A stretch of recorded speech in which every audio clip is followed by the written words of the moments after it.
How do you start a beginner's yoga practice? Don't panic. I'm going to give you a couple of tips to help you along the way so that you can stop scrolling and spend more time flowing on your mat. So you want to start adding some yoga classes into your routine, but you don't know where to begin. You go onto YouTube and there are thousands of teachers teaching millions of styles and using a gazillion types of different cues. It's confusing at best and it's overwhelming at worst. Before you even open up your laptop, it's important for you to decide what kind of yoga practice you would like to have.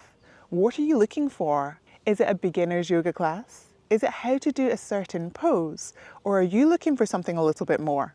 Once you've got that decided, work out how much time you have to dedicate to your practice. 10 minutes a day is a perfect way to start to build your routine. Consistency really is key. If you start out thinking you're going to do 90 minutes a day every day, you might lead yourself to being a little bit burnt out. And we don't want that to happen.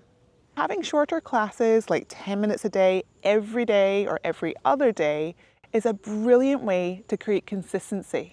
It's what's going to keep you coming back to your mat time and time again. And honestly, once you get started, you're not going to want to leave your mat. Now that you've decided how much time you have to dedicate and the type of class that you would like to experience, open up your laptop, through that search into YouTube, and yes, you are going to be inundated with people offering you different types of classes in that field. Don't panic. Click on the classes that resonate with you the most. And just note, it might not be those great big accounts that do it for you. Those accounts are fantastic, they're brilliant, and they have a lot of subscribers for a reason. People enjoy what they're offering. However, that doesn't mean that you're going to enjoy what they're offering. Your yoga practice is that. It's yours, and it's something that's really personal to you. It's really important that you resonate with your teacher.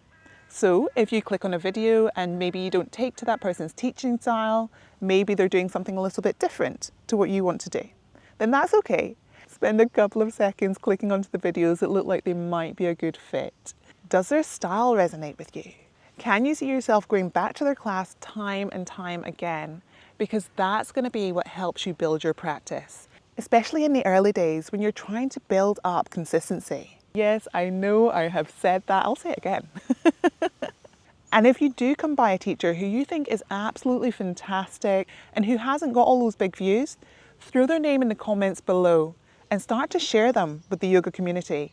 If there's something that they're doing that you like, someone else will love it too.